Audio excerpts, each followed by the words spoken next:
It's impossible to have a thriving business once you become a parent. Or when you are a freelancer, you always have to choose between your family and your business. This is what I've heard from many young entrepreneurs, both from men and from women. For a very long time, I was also convinced that it's impossible to thrive and survive when you need to combine running your business with parenthood. Until I became a mother 4 years ago, and my perspective on life and business has completely changed. My name is Dorota Pawlak. I'm a translator and writer who enjoys helping other freelancers to grow their businesses.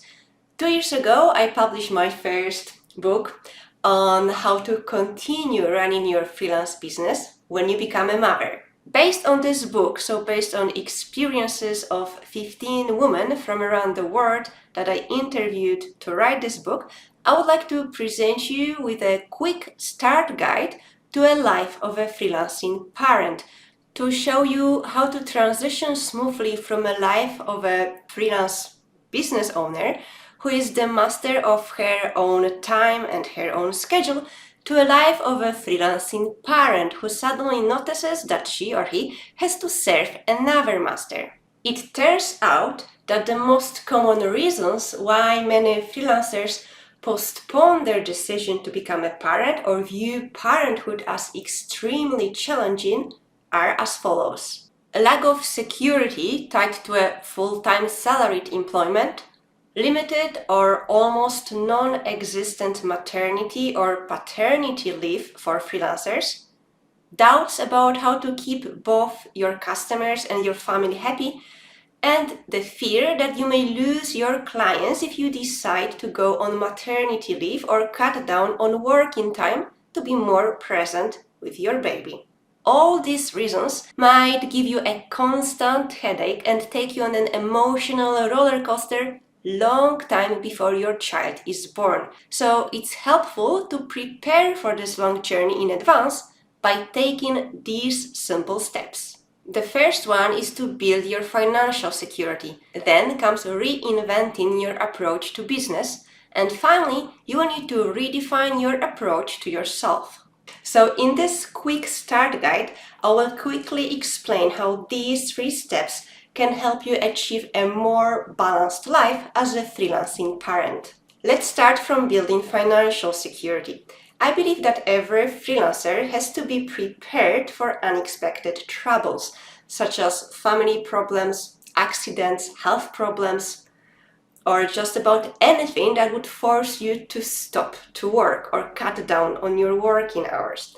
Pregnancy, maternity, or paternity leave belong to this category as well. So when you are self-employed, you have to be prepared for a scenario that you can't actively work, but yet still receive or generate income. So maybe you have already taken some steps to prepare for this scenario, and if not, I will show you some suggestions. As a freelancer, it's wise to have a financial cushion that will help you to survive through tough times. Many financial experts recommend that self-employed professionals should always have a buffer worth 3 to 6 months of their expenses. This financial cushion can help you through unexpected events, such as sudden loss of clients, late payments, or health problems. You could also use these savings if your maternity allowance is too low or if you need to extend your parental leave. Apart from saving up, you can also apply for disability insurance, which will cover you in the event that you become disabled through illness or injury. This includes also any complications after giving birth. So in some countries, you won't be eligible for disability or short-term disability insurance if you are already pregnant. So research your options thoroughly and plan well in advance. Another great idea is to offer products or services based on a subscription or membership. It's one of the best strategies to ensure a steady flow of income to your freelance business. Many freelancers need to constantly attract new customers, which is time-consuming and overwhelming. A better alternative is to work only with several long-term clients. So if you don't want to chase multiple small projects throughout the year, you can move to a membership-based model. You can offer subscription, for example, for products such as online courses, software, mobile apps, or for services such as consulting, marketing, or even translating. To start with this method, you could convert your standard products or services into a subscription or come up with a new offer to attract long-term customers. In this way, you will be able to generate steady income even if you have to cut down on your work when you become a parent. If you want to take the matters further, you can work on generating passive income. This is to make sure that you can earn money without the constant exchange of your time and skills. For example, you can create online courses, ebooks, or other products that would bring you profit even if you can't take on any tasks. Other ways to generate passive income as a freelancer include becoming an affiliate. So this is when you promote products of other businesses in exchange for a commission. You can also generate some income through your blog if you have one and it's highly popular. Or you could also create YouTube tutorials. You can also take your adventure with passive income to the next level and rent properties or invest in stock exchange. Possibilities are endless. It's worth investing time, energy, and money to create passive income streams and to be able to reap the benefits on the long term, especially if you want to go through your life as a freelancing parent in an as relaxed way as possible. Well, it all may sound very easy and fascinating, but the reality is often different. Among the 15 women that I interviewed, only 3 prepared financially for their break from work to be able to take maternity leave. So they either stopped working for many months and relied on maternity allowance paid by their government. So this was usually the case in the European Union countries, or they were relying on their partner's salary. So this was usually in the case of ladies who live outside of European Union, and they had no support for self-employed parents. Or many women kept working with their babies next to them and had to adjust their schedule to their baby. And it wasn't necessarily because they needed money. They simply wanted to work or they didn't want to lose their clients while being on a freelance maternity leave. It's especially tough for expat parents who don't have support from their family, for example, from grandparents that could watch over their baby for a few hours. I've noticed that these were usually the mothers that continued to work straight after giving birth. Now let's move to the next step. So if you are planning to take a longer leave, you will have to prepare your business for this absence. One of the freelancers that I interviewed from my book shared with me her most efficient strategy for freelance maternity leave, which was to train an assistant. When I first heard about this idea, it seemed a bit outlandish to me, but actually it does make sense. So especially if the government in your place of residence doesn't offer any support for freelance mothers, such as maternity allowance. That was also the case of my freelancer. So she was based in Saudi Arabia and she planned her maternity leave by building her financial buffer on one hand and by training an assistant who would take over some of her tasks on the other hand. It all worked great to such an extent that she repeated this process twice for her 2 pregnancies and 2 maternity breaks.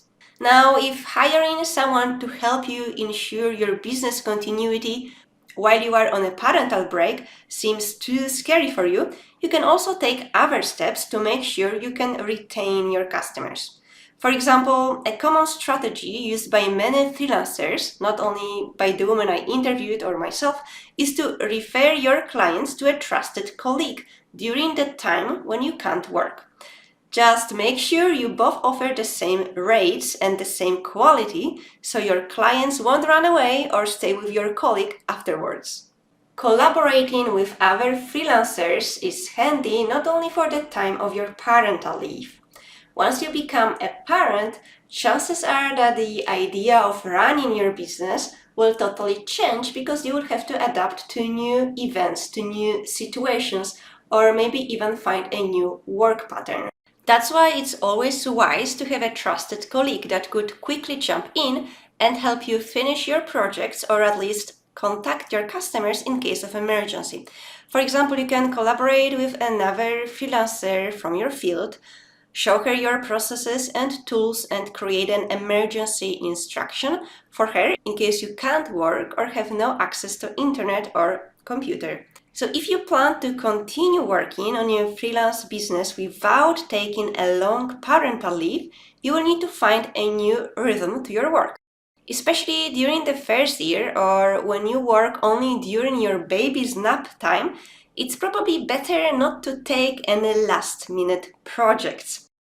And even if you are sure that your baby sleeps 3 hours per day, every day, exactly between 12 and 1 p.m., and you are absolutely sure you can use that time to squeeze in a project that is due on the same day at 1 p.m., don't leave your work for the last minute. Chances are that the moment you need that regular time off when your baby naps to finish an urgent project, your day will suddenly flip upside down.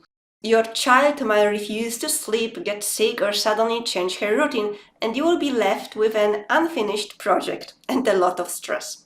So it happened to me, and it happened to many freelance mothers that I interviewed, and I'm sure it happened to nearly every freelancing parent with a baby at home.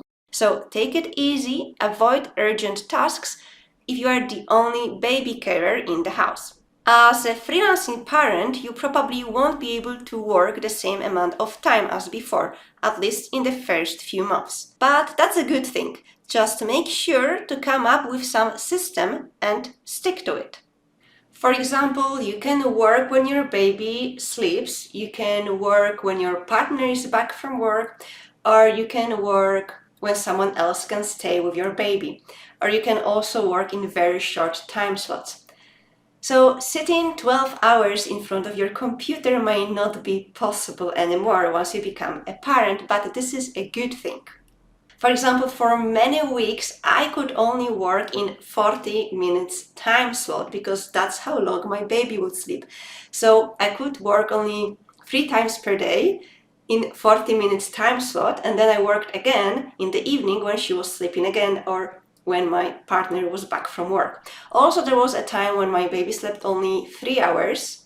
Well, she slept 3 hours during the day, every day, but the problem was I couldn't put her back to her bed. So I had to hold her in my arms and type on my laptop while she was sleeping to have at least 3 hours of work during the day. So that was my strategy for nearly 6 months, and then I hired a babysitter. The key to success here is to simply adapt to your new routine without comparing your business, yourself, or your work time to the era before you became a parent. It also helps to work in a super turbo mode, so when it's time for work, you work. You don't scroll through social media or pictures of your baby, or do online grocery, or search for solutions to your parenting issues. Your work time might shrink to the smallest possible size, but you can still fit in as much as possible if you learn to use that time wisely. And to be able to do it, you will have to be rested and relaxed. In other words, you will need to prioritize your self-care. As a parent running a freelance business, you are actually running a marathon. That's why you need to prioritize your self-care. You can't really run a successful business and be a patient and loving parent if you neglect your well-being. I'm not saying that you need to start your day from 2 hours of yoga, meditation, jogging, or from a visit in a beauty salon, although that may help a lot. But my point is, you need to do something for yourself every day, even if it's just 5 minutes. It can be reading a book, taking a long bath, or going out alone. Or you could do some exercise, or simply stay still and enjoy the silence. Just do about anything that makes you feel you. Self-care also means choosing healthy diet, focusing on positive emotions, and spending time with positive people.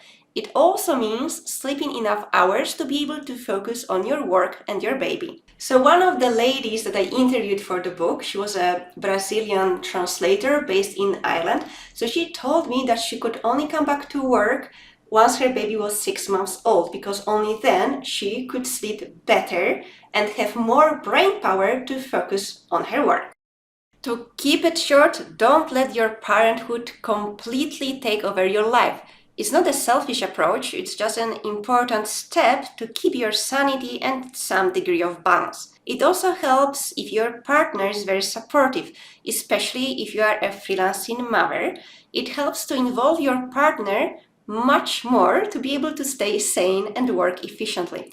So, for example, two ladies that I interviewed mentioned that they had almost no support from their partners. So they ended up working with their babies, for example, when holding a baby in a sling and typing on a laptop, or simply bringing their kids to the office. Lack of support from your partner can have severe consequences, not only for your mental health. One lady that I interviewed told me that lack of support from her partner during and after the pregnancy was one of the main reasons for their divorce a few years later. Obviously, you can't prepare for every possible scenario, but it helps to discuss your future life as a parent with your partner before your baby is born. For example, when I was pregnant, I told my husband multiple times that there will be time once our baby is born that, well, the moment he enters home, I will hand him our daughter and go back, start my work. And also I told him there will be a time that we will have to hire a babysitter so I could come back to my morning Ashtanga yoga practice in a yoga studio. And also we discussed that, from now on there will be no more me-only weekends. So this was the time when we both worked during the weekends on our extra projects. So he would work on his music and I would work on my books, on any other ideas. Because from now on, every weekend will be a family weekend. So it helps to discuss how you imagine your life as a working parent, as a freelancing parent with your partner, to avoid misunderstandings and arguments later, once your child is born. There's one last idea I want to briefly mention. So sometimes as a self-employed parent, you need to be firm. This means you will need to say no to anything that eats too much of your time and your energy.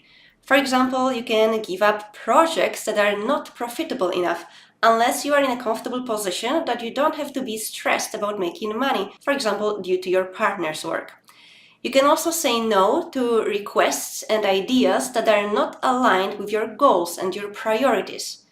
You could then refer your potential clients to other colleagues if you feel you have too much on your plate, and delegate your tasks at home to other family members to be able to find time for something more than just work and housework. So, for example, when I became a mother, I gave up organizing events for translators to be able to prioritize my baby and my translation customers. There's simply not enough hours in a day to take on every project, no matter how interesting, how tempting or lucrative it may seem. So being able to say no or to reject other people's ideas or requests might be your lifesaver in your busy life as a freelancing parent. In general, your life as a freelancing parent can be summarized into 3 stages. The first one is the transition from a freelancer to a freelancing parent. This might be the toughest transition in your freelance career. That's when you prepare to work less, for example, by building a financial cushion or passive income that I mentioned earlier. This is also the time when you change your perspective, redefine your priorities, and adapt to a new life and a new schedule. The second stage comes with experience. So after many years as a freelancing parent, you start to transition from a role of a freelancing parent to a jack of all trades. That's when you are not only a business owner, but also a teacher, supervisor, non-stop entertainer, and professional multitasker, ready to juggle the work for your clients with checking whether your kids are not destroying the house next door or are able to connect to their Zoom classes should the lessons be moved online due to a pandemic or energy crisis. So this is also the time when you need to prioritize your self-care even more than earlier, because your business and your family needs the best version of you. So as relaxed as possible, motivated, taken care of, and physically and mentally strong. To navigate through the countless responsibilities and roles that you have to take on during one single day, it's also wise to create a schedule for your work and housework, and maybe even for the homeschooling activities. You can discuss your schedule with your family members and then stick to it. Freelancing gives you some degree of freedom and flexibility, so try to adapt your work time to your children's school schedule or to your children's homeschooling schedule. Finally, on the last stage, you can transition from the jack of all trades to a balanced freelancer. This stage comes again after many years of combining parenthood with freelancing. This is when your kids are older and don't need you 24/7. You can finally redefine your strategy and strategize for the future. For example, you may want to narrow your niche to attract more customers or better customers and to generate more profits. You could also focus on what's in demand right now in your industry to make sure your customers receive what they need the most. Maybe you also have more time to think about the future of your freelance business and ask yourself the question, is my business model future ready? Do I have enough long-term customers, or do I need to constantly chase small one-time projects? Maybe I need to add more passive income streams, upgrade my products and services to ensure my freelance business is ready for any potential difficulties that might be beyond my control, such as economic crisis or a pandemic. I hope the 3 steps towards a more balanced life as a freelance parent and the 3 stages of parenthood as a freelancer will inspire you to find your perfect strategy. There's of course much more you can do to combine running your freelance business with taking care of your child. Not all solutions will work for you, as every baby and every family and every business is different. Also, there might be different benefits in your country. In some regions, you will be able to take a paid maternity leave for 1 year as a freelancer, and in other countries, you will get only 3 months of maternity leave. And in other countries, there will be zero support for freelancers who want to take paternity or maternity leave. To end this quick start guide on a positive note, once a freelancer becomes a parent, things will never be the same again. So if you fear that you won't be able to keep working once you become a mother or father, you are right. You won't be able to work in the same extent as before. But this is a good thing as well, and it's only temporary. Your work style will change, you will change, and your business will change. But it's up to you to make from it a positive and fruitful transformation. It definitely was so for me. Thank you for your attention. If you want to connect with me, feel free to reach out to me at LinkedIn, Twitter, Facebook, or Instagram. And if you would like to know more about this topic, you can also grab a copy of my book on Amazon. Thank you!